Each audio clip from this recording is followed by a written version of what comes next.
I thought going to my best friend's place would finally be the night I told him how I felt.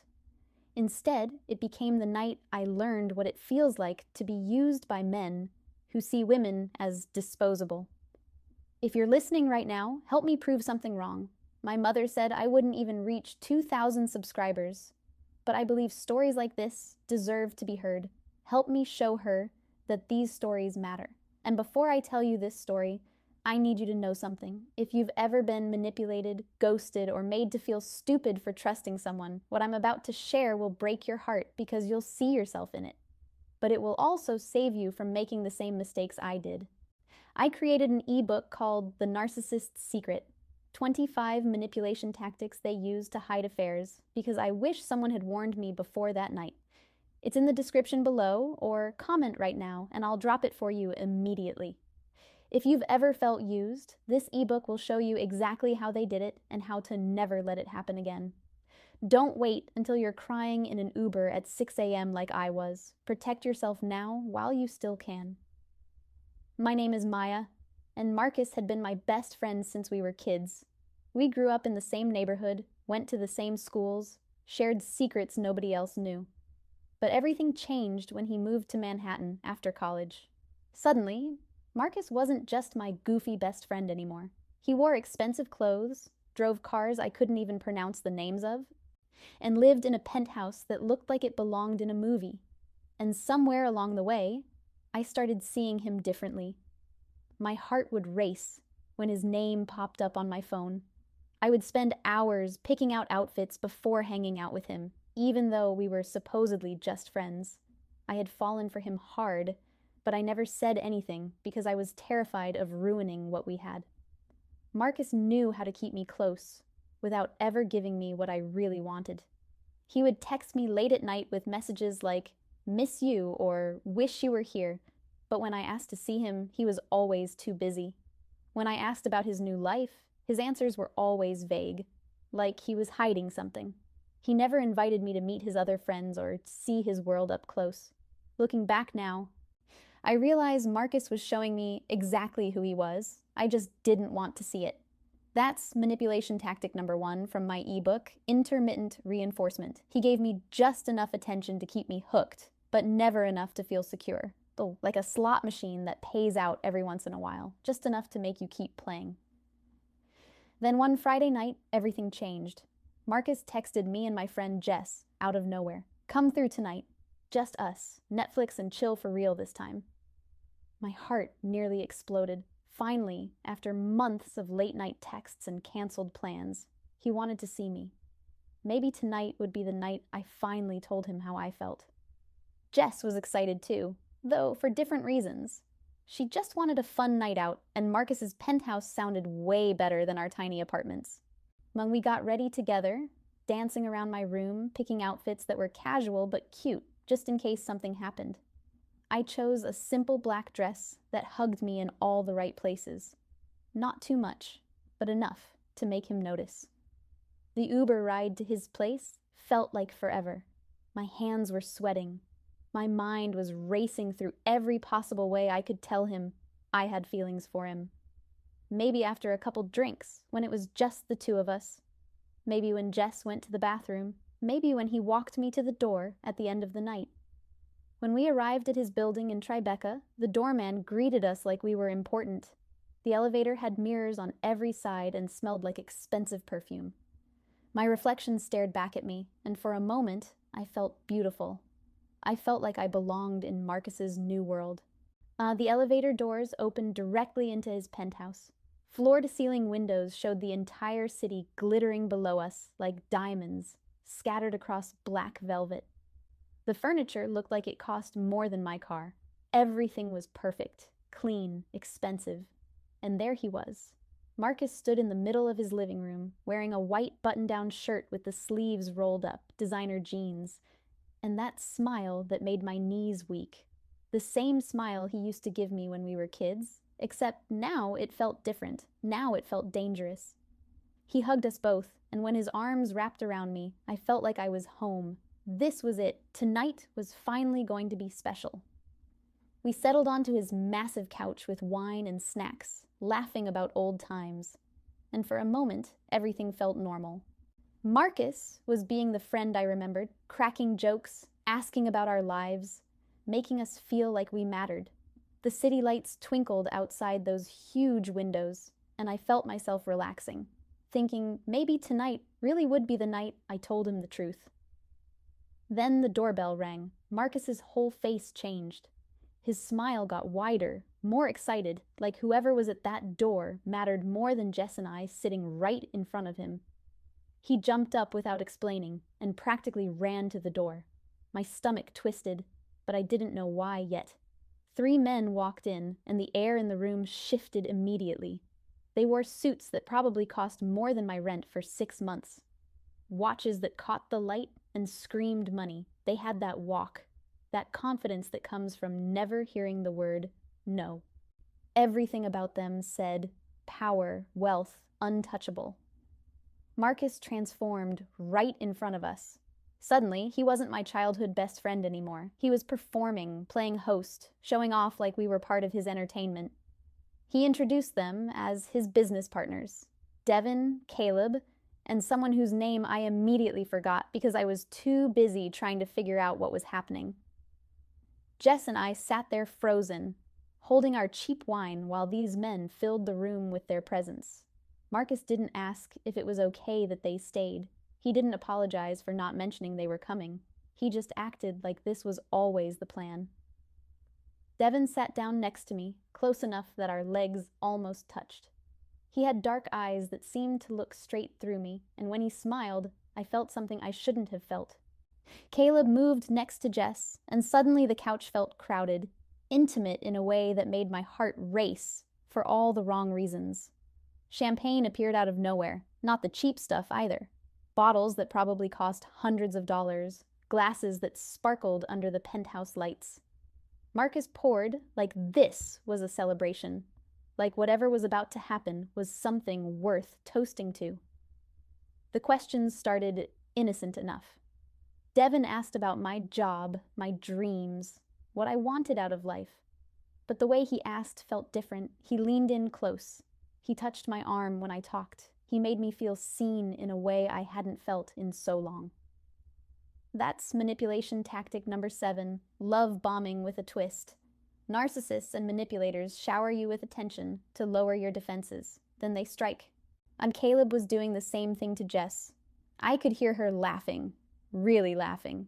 In that way she only did when she felt completely comfortable. The third guy was talking to Marcus in the corner, glancing over at us every few seconds like we were being discussed. Marcus was watching everything, not participating, just watching, directing the conversation when it slowed down, refilling glasses before they got empty. He orchestrated the whole thing like a conductor leading an orchestra, and Jess and I were the instruments. I should have asked why Marcus invited us the same night his friends were coming. I should have wondered why Jess and I were the only women there. I should have noticed how rehearsed everything felt, how the compliments sounded like lines they had used before. But I didn't, because I wanted to believe I was special. Devin's hand was on my knee now. When did that happen? I couldn't remember. The champagne made everything fuzzy around the edges. Caleb was whispering something in Jess's ear that made her giggle and blush. Marcus refilled my glass again, even though I hadn't finished it yet.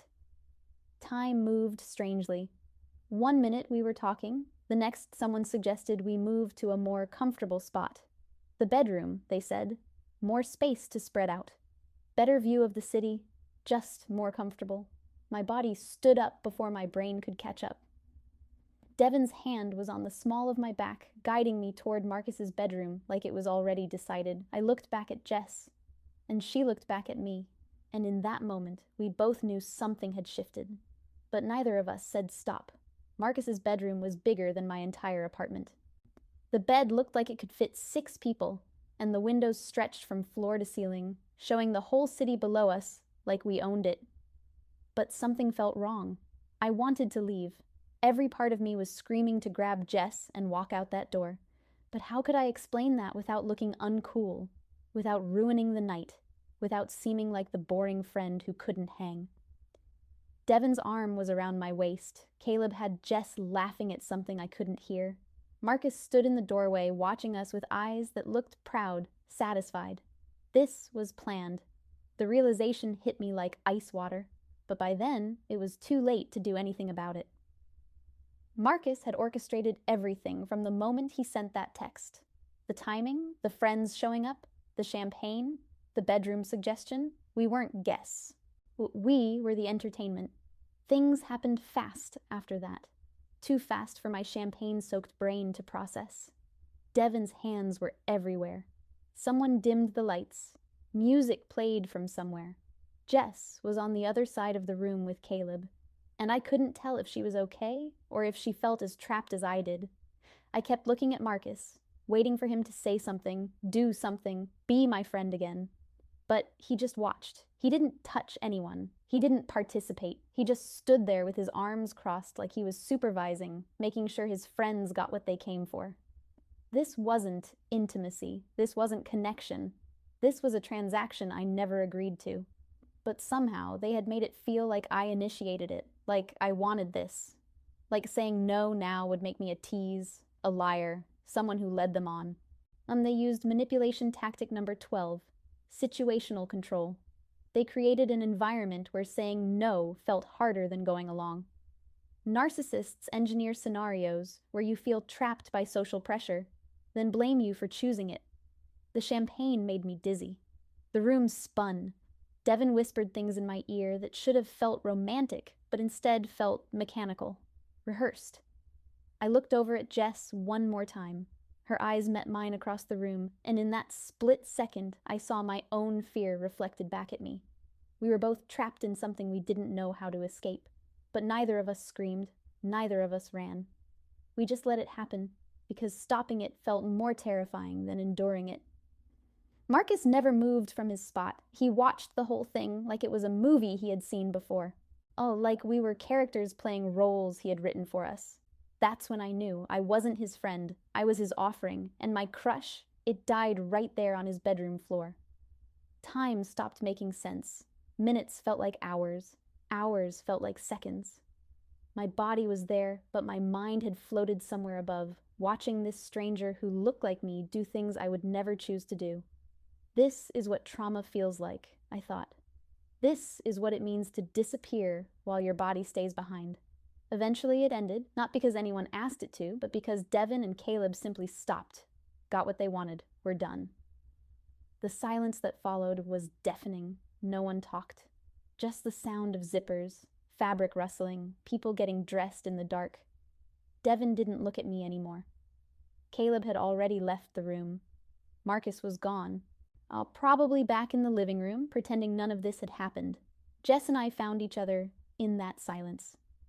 Our eyes met again, and this time there were no words, no explanations, just the shared knowledge that something had been taken from us, that we could never get back. We gathered our things without speaking, our hands shaking, our breath uneven. I had walked into that penthouse thinking it would be the best night of my life. I walked out knowing it would be the night I spent years trying to forget. Sunrise came through those massive windows like an accusation. The sky turned pink and orange, beautiful and cruel, lighting up everything I wanted to stay hidden in darkness. Devon and Caleb were already gone. I don't know when they left. I don't remember hearing the door close. Marcus sat on his couch, scrolling through his phone like it was any other Saturday morning. Coffee in one hand, completely calm, completely unbothered. He didn't look up when Jess and I stumbled out of the bedroom, didn't ask if we were okay, didn't acknowledge that anything had happened at all. We gathered our things in silence. My dress from last night felt too tight, too revealing, like evidence of a crime I had committed against myself. Jess's makeup was smeared under her eyes. Her hands shook as she picked up her purse. Neither of us could look at Marcus. Neither of us could look at each other. The elevator ride down felt longer than the ride up. Our reflections in those mirrors looked like strangers. Broken versions of the girls who had arrived just hours ago with hope and excitement. The doorman smiled at us on our way out, and I wanted to scream at him. Ask him how many other girls he had watched leave at sunrise. Ask him if he knew what happened in that penthouse. The Uber ride home was silent. We sat on opposite sides of the back seat, staring out our separate windows, the shame settling in our chests like concrete, heavy, suffocating, permanent. The driver tried to make small conversation, asked about our night. We both mumbled something about it being fine, fine, the biggest lie I had ever told. When I got home, I stood in the shower until the water ran cold, scrubbed my skin until it hurt, but I couldn't wash away what had happened, couldn't erase the feeling of hands that weren't invited, couldn't forget Marcus's eyes watching me like I was nothing. I texted him that afternoon. My hands were shaking so hard I had to retype the message 3 times. "Hey, can we talk?" I watched the message turn to delivered, then read, but no response came. I waited hours, convinced myself he was busy, that he would respond eventually, that maybe he felt as confused as I did about what happened. So I sent another message. "Marcus, please just respond." Read, no response. The next day I called. It rang twice, then went straight to voicemail like he had hit decline. My voice cracked when I started to speak.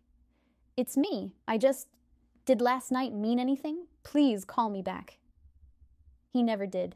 His Instagram stories showed him at brunch the next day, laughing with friends I didn't recognize, living his best life while I couldn't get out of bed. He posted a photo with the caption, "Good vibes only," and my stomach turned.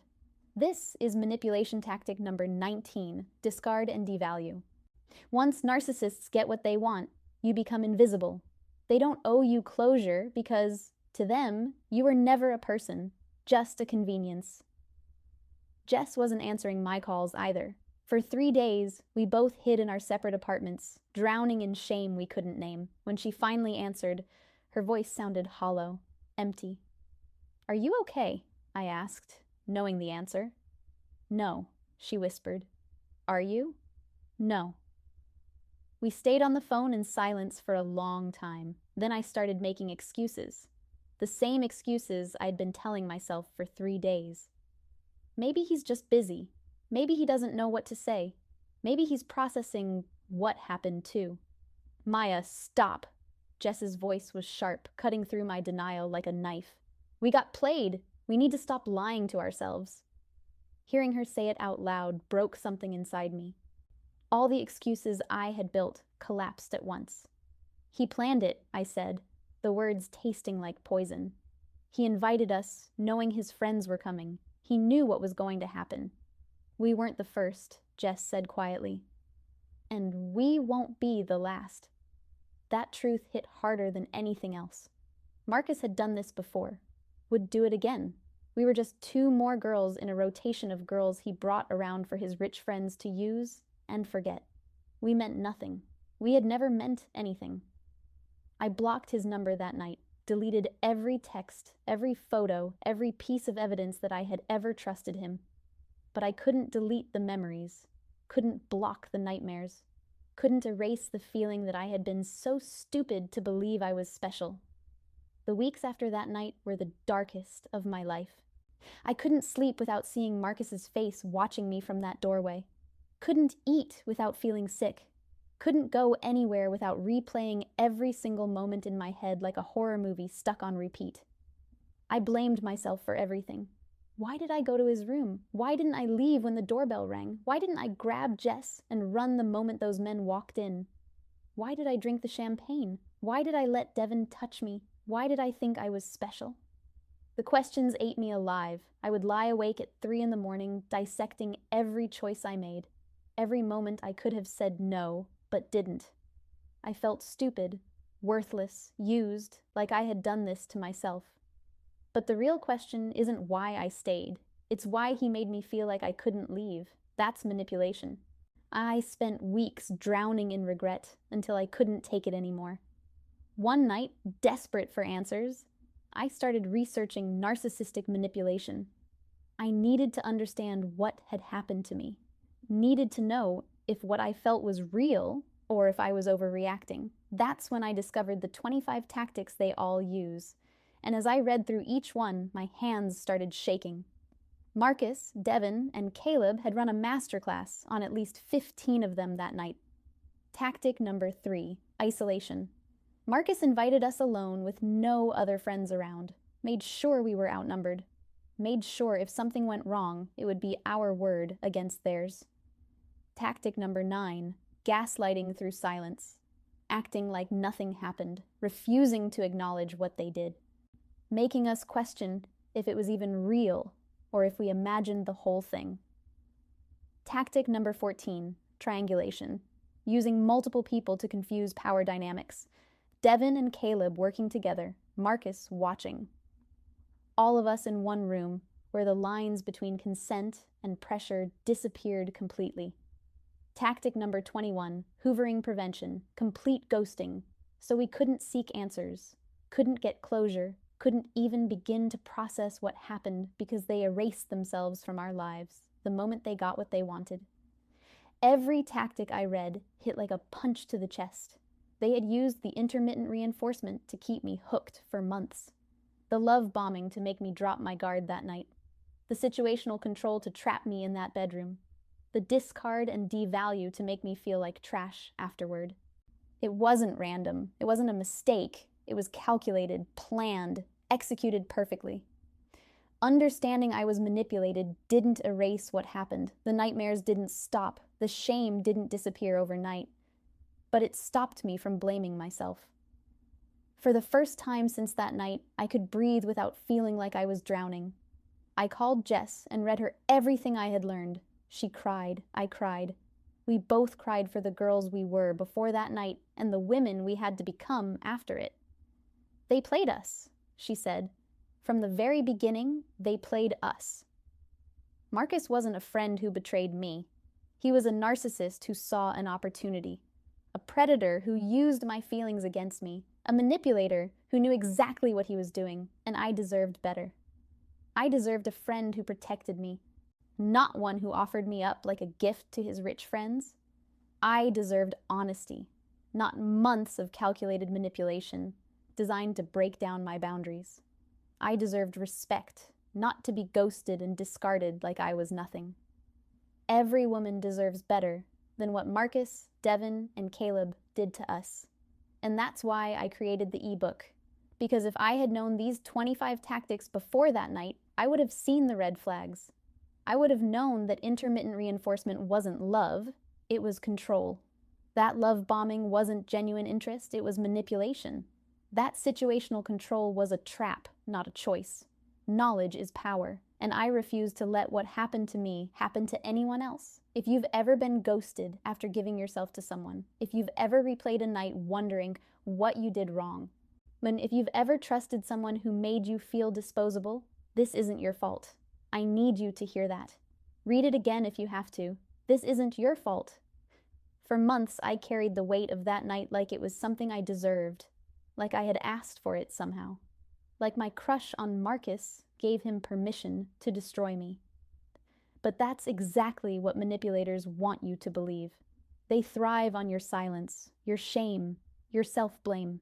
Narcissists and manipulators have a playbook, a strategy they use over and over because it works.